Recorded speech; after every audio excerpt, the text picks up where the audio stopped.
All right, so we're going to do a questions and answers video. Somebody's asking, how do the art fundamentals actually apply to 3D modeling? Depending on who you ask, some people say it's really not that important. Other people say they think it's a little bit important. I'm going to go on the other side of that and say it's extremely important that you understand the art fundamentals because they lead into the design fundamentals, and that is going to be what you do as an artist. And a lot of companies are hiring artists, not just 3D modelers. And so in the photography realm, there's a guy with a camera and then there's photographers. The difference is that photographers are looking for things like lighting and color and composition and patterns and all kinds of other fun stuff to make really great imagery when they're taking photographs, right?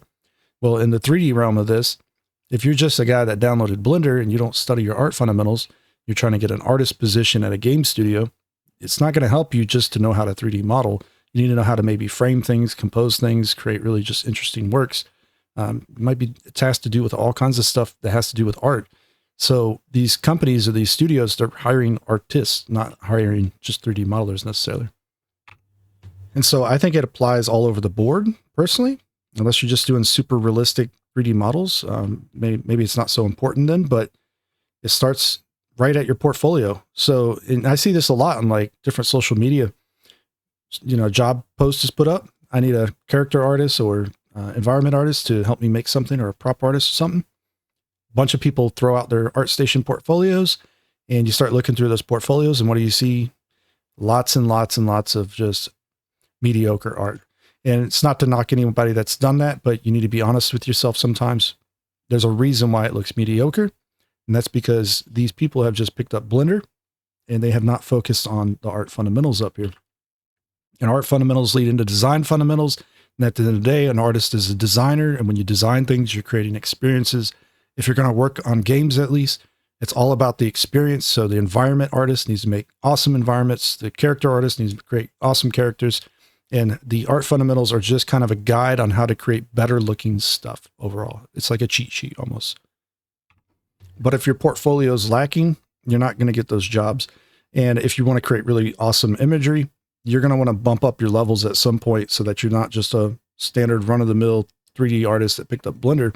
You're going to actually create awesome artworks.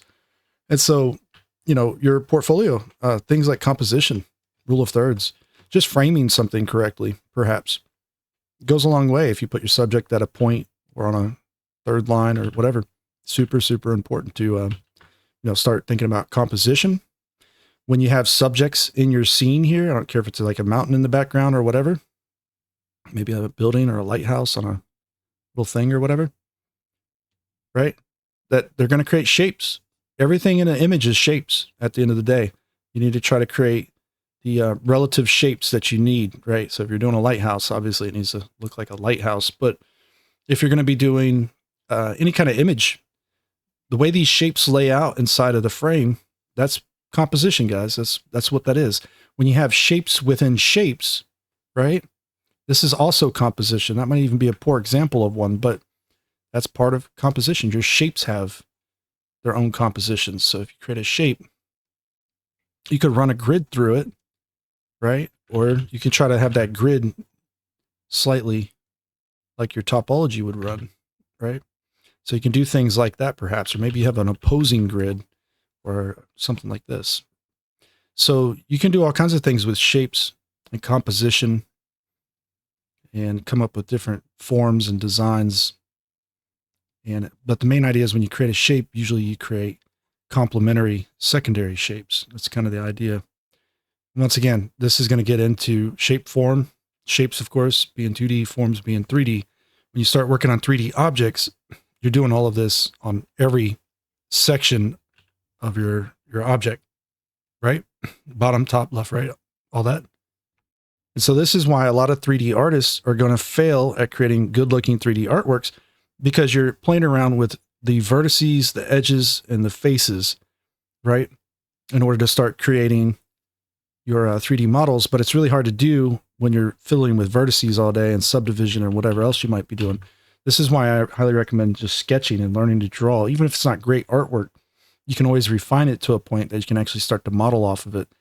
It's a good practice to get into, because that way you can come up with your designs first, especially if you're coming up with designs, and focus in on it in that manner anyways. Now, art fundamentals, design fundamentals are going to be super important for concept artists, designers. But when you're just doing mostly like production work, 3D models and whatnot, if you're working off concepts, they're not usually fully fleshed out, right? So you're going to have to take a concept and push it even further to make it look better. That's going to require art fundamentals there too, as well. So you're going to want to like push in some real world aspects perhaps, but maybe make some slight design decisions to make things better. It's about improving the concept, generally speaking. This could happen at a studio very fast anyways. Someone might have a concept artist do a bunch of concept art for a project and they have all these concepts running around, but then they're like, I want this one made for the game, but I want it to look slightly better or different color scheme or something. And then you end up having to work with color theory, possibly values, composition, shapes, forms, all that fun stuff, right? And if it's a hard surface object, you know, most people think anatomy, they think people. I thought this for the longest time. You really want to start thinking about it in a different manner. If you're doing aircraft, they kind of have an anatomy to it, right? Like they got a cockpit, an ejection seat, they got landing gear that comes out. There's certain parts and pieces that go with something that's hard surface, and you need to kind of recreate those ideas too. So there might be like wiring and cables, hydraulic systems, whatever the case. That's the anatomy of an aircraft, basically, right? Whether it's riveted together, it's glued together, it's all wood or something. There's certain things that come into play. So if you're creating a Wright Flyer, it's different than creating a Harrier or something, right? Brushwork. This has a lot to do with creating textures and also sculpting. So when you're sculpting, and we'll just use this as an example, you start sculpting an object in Blender or wherever, ZBrush. So you start sculpting something and you know that you're going to end up wanting certain parts to be higher or lower than one another. So you would, you know, use a control and draw or whatever, but you can fade things out like this, right? While you're sculpting. So it goes from deep to less deep. And so you can do that while sculpting, or you could just make things flat out. All right. But you're going to model things out basically while sculpting, right? That's the main idea. Well, guess what we're doing here in 2D right now? We're modeling out an idea. This is called modeling, or often referred to modeling something in 2D. All right. So we can change the surface levels by kind of doing like basic ambient lighting on it. Basic lighting, shading. We're building out the detail of the surface. We're going to push it in. All right. That's just one bad example of brushwork, perhaps. So what about another example? When you're creating texture, like if you had a wall or any kind of object and you got to create texture on it, maybe you're doing hand-painted, stylized, diffuse textures or something. Your brushwork can matter here too, whether you're using large brushes, little brushes, or how you're going to compose all these little brush strokes together to create little drips and stains and all kinds of other fun stuff. Whether you're going to create tiles, how it's going to look. So in 2D, this is what it looks like, right? But this can happen easily in Substance. You could be doing similar like stuff maybe. And you got to think about that composition, about how all of these shapes go together. Remember, when you start putting shapes with shapes, this is just clustering, right? There's different ways of clustering, of course, but you can do different size shapes. Do something like that, maybe. You can do them all the same size and very perfectly placed with each other. It's just something else that could happen. You could do intersecting shapes, right? That's another way of clustering things, right? Why does that matter? Well, what if you're a level designer? You're working at an indie studio, you're the environment artist, but you're also doing level design at the same time. That can happen, all right? So let's say you have to set dress a desk and it has a typewriter, it has a lamp, and like a placemat or calendar map or something, calendar on the table, right? But you want to decorate this thing so that's aesthetically pleasing. Like most of us would lay it out how we'd expect it to be in real life, perhaps. But what if it was like a big dinner table, right? How would you make it look aesthetically pleasing with all the plates? And would it be more realistic, or would it be more of a stylized thing going on here? We can start to make choices on how we place things into a scene or environment based off of composition, more or less. So another example, we're going to lay out some crates or something in a warehouse, right? And we're going to just lay these crates out. And if we follow that first little clustering kind of setup there, we could have a big, medium, and small box and put them all together, right?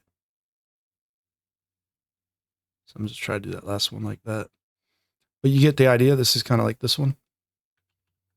That's going to look more aesthetically pleasing, but not only could we do that with boxes, perhaps, like we could do it with a dumpster, right? And maybe like a trash can next to it and some trash bags on the other side or whatever. We can make it aesthetically pleasing by thinking about composition and clustering, right? But if we had to do like multiple trash cans in a row, and we got to figure out how to cluster those so they look nice, maybe. Or rubble on the ground, or foliage. If we're going to do foliage, maybe we have one large stalk, one medium-sized stalk, maybe. It's like almost half the size, and then a small one, right? So this is how we're going to start thinking of things, thinking about composition, design element, or design is clusters design. But we're going to start thinking about all these things, guys. We're going to think about like the anatomy of a bush, like say have little bulbs on it or whatever these are called. I forgot what they're called. Before they turn into flowers, basically. Are they like a different way of like the little leaves working, or how do they shrivel up and die and all that other fun stuff, right? We're going to learn about anatomy of plants, hard surfaces, whatever. Brushwork comes into play with textures, of course, and sculpting. Usually that's where you find it the most. Unless you're trying to make something that's like a fine art piece that looks like someone did it already manually, like you're doing a sculpture in a video game or something that has like it needs to look like it has the proper rake marks on it that a sculptor would use with a rake tool, something like that. Perspective. When we do like really boring perspectives, they don't usually look that good. So this could heavily apply to your renders and portfolio. Perspective does not have to be boring. It could be extremely cool looking, and you can set it up in all kinds of ways. There's like fisheye effects. There's, you name it. Like you can do all kinds of fun stuff. But even something like as simple as the horizon line, where it's placed. This is part of perspective, right? If it's there, or if it's up here, or if it's dead center, which one do you want to utilize? Let's put our horizon down here. And we have a horizon point. Where would this horizon point go? If we put it in the frame, it would look okay, but it would probably be really nice to put a horizon line way out here. Because if we're going to do buildings, we have these very long vanishing points. We can get some really cool kind of stuff going on very quick here. Buildings are especially good for this. Very easy to do, right?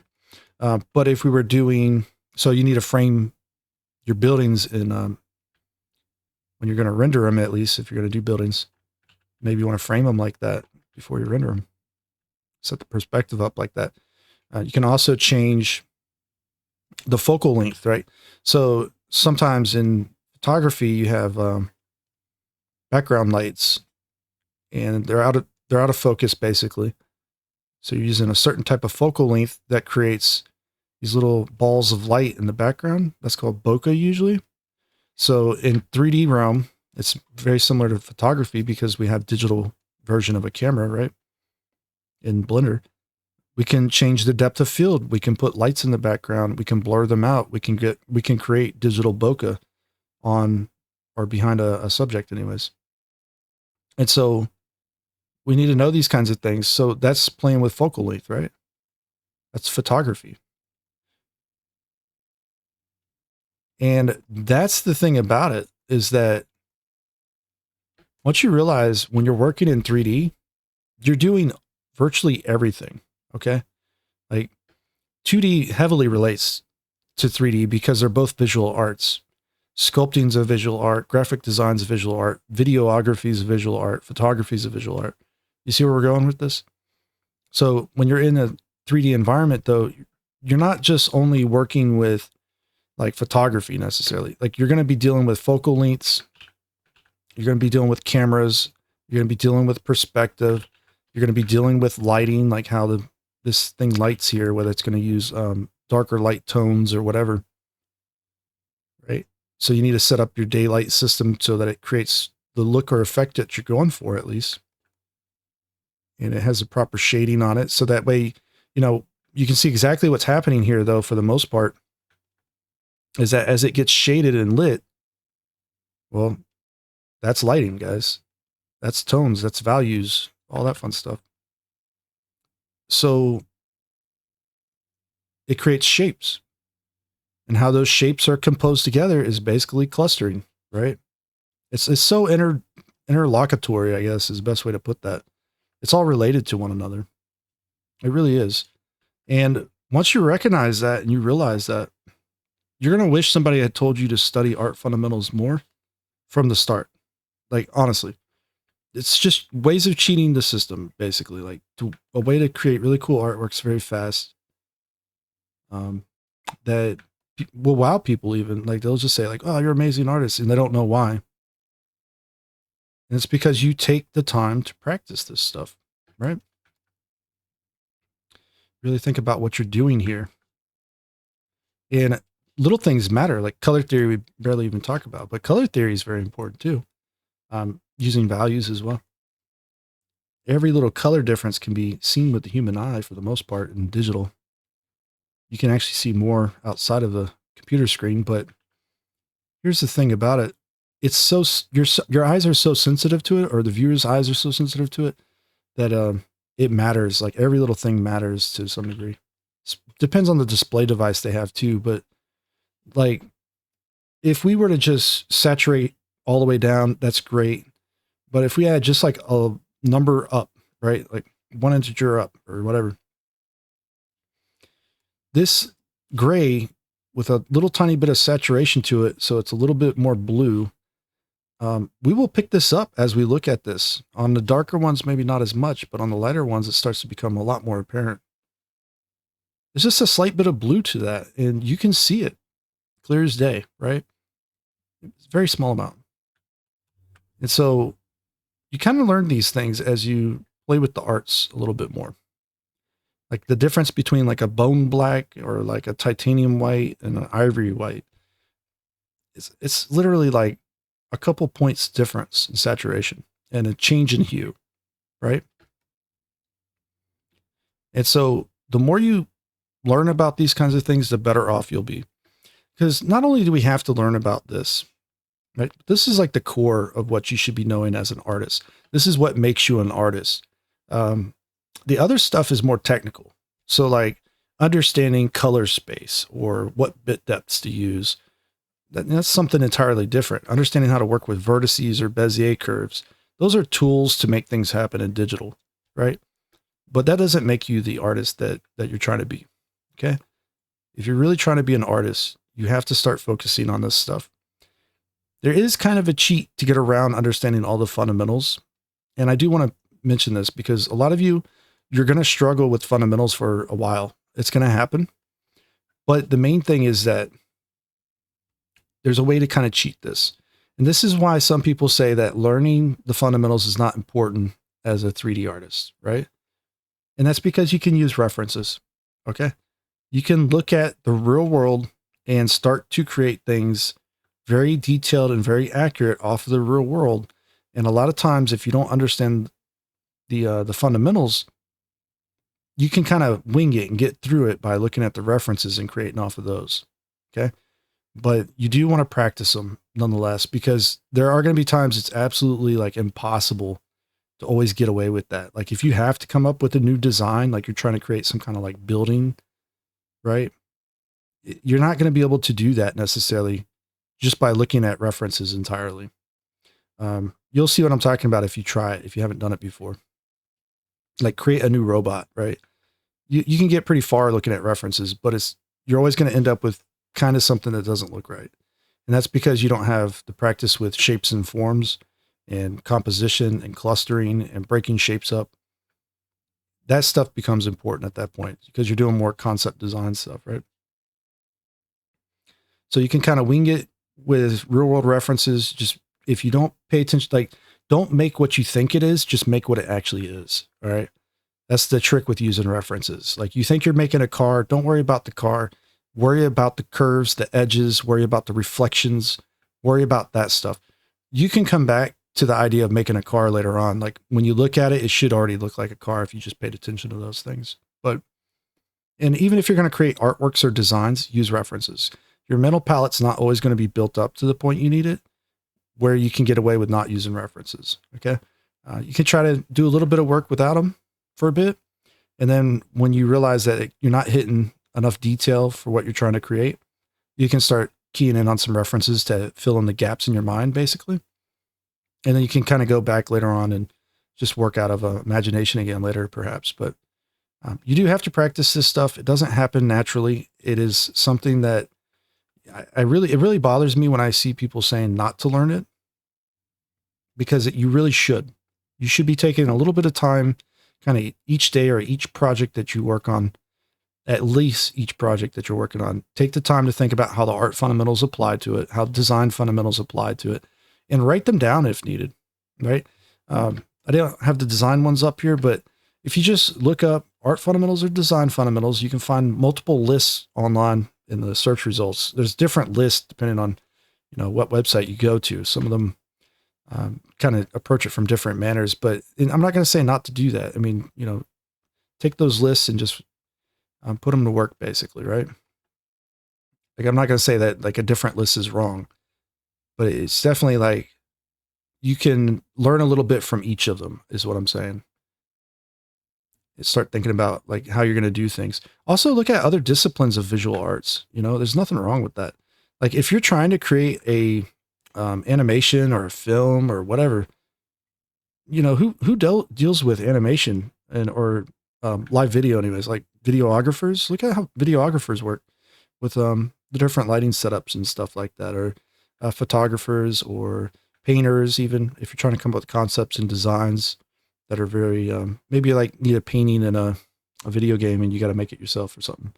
You can try to replicate that look by just seeing how they work.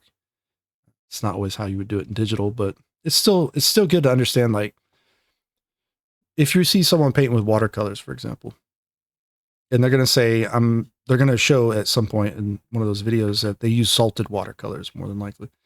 Now you'll understand why in Photoshop, there's a salted watercolor brush, right? It'll start to make a little bit more sense anyways, that there's a reason why that thing exists. It's because it produces a certain texture basically, or technique while painting that maybe you want in digital too, who knows? And so you need to use a salted watercolor brush to get that look, then do it. But yeah, I mean, there's a lot more to this obviously, and we're only scratching the surface with the idea of using references and art fundamentals, because it's so involved. It's so involved with everything, like how you're going to lay out a scene, your portfolio, how you're going to design fonts, even because I've talked about all this on the channel before, but I mean, like there's like grid theory when designing things, right? You can create a grid, and grids have gutters. So there's like a little gutter around each one of these, right? So like grid theory is something like that anyways, which is great. But the gutters you can use when working with edges, doing things like this. So you say you go from here, from that gutter to that side of the gutter. And this is how a lot of websites are designed or made, right? They do little things like that, basically. You can design buildings this way even. It's really not that, it's a cool technique, but you need to look it up, basically. There's a lot of stuff you can make with it. And so beyond that, this gets me to fonts, which I haven't really talked about a whole lot on the channel, but fonts are a lot of fun. So letter F. How far could you take a letter F before it doesn't look like a letter F, right? Like that's still an F, I guess, but it's pushing it a little bit there, right? What if you just made it really slanted? Still a letter F. That's the idea of like fonts, right? Like you can do all kinds of fun stuff with them. You can also add different levels of thickness to them as well. Create like a bold font. That's line weight, by the way. If it's thin or it's thick, line weight. You'll learn that if you're doing inking, right? But we could have like a more bold F, perhaps. Maybe it was like italicized before or whatever. But what if we did it different? What if we change or vary the depths here across the main line? Right? Maybe we just give it a little bit of extra here or there. We can make all kinds of fonts, guys. We can make them very cool. We make them look goofy, maybe. We can figure out like the ratios of how we break up the edge, which falls into the composition territory, right? Maybe we do a letter F like that. Maybe we want to do it more like script or have little angles or curves to it. You know, we can do all kinds of fun stuff. Add little shapes to the ends of the F there. You see what I'm getting at? Maybe we create something like that, really thin in the middle. Wouldn't be a great font, but you see how we can design like that? Now check this out. Maybe get rid of that one. We cut it in line with this one. So we can start lining things up. Maybe we cut all this off. Who knows? All right. Maybe that's how we want to design our streetlights in a video game. This is the idea of concepting right here in a nutshell. We make some futuristic city with some crazy looking streetlights. Maybe it rounds, maybe it doesn't. You can always change things around. Maybe it has a little bracket in the back and there's a little computer box camera thing in the back. You see where I'm getting at with this? This is the trick to design right here. Creating shapes, creating fonts, creating graphic designs, logos, 3D models. You can do this all day long in all the different disciplines, and it's easy, basically. It's super easy once you start to understand how important all of these are, honestly, because that's just a silhouette and a shape. We've got to create the form to it. We got to start thinking about layering things together. Remember, layering is just changing like the plane level height, right? Adding details that go up and down. So that's it, right? If we can start layering on top of this shape, right? Start doing some of this nonsense over here, maybe.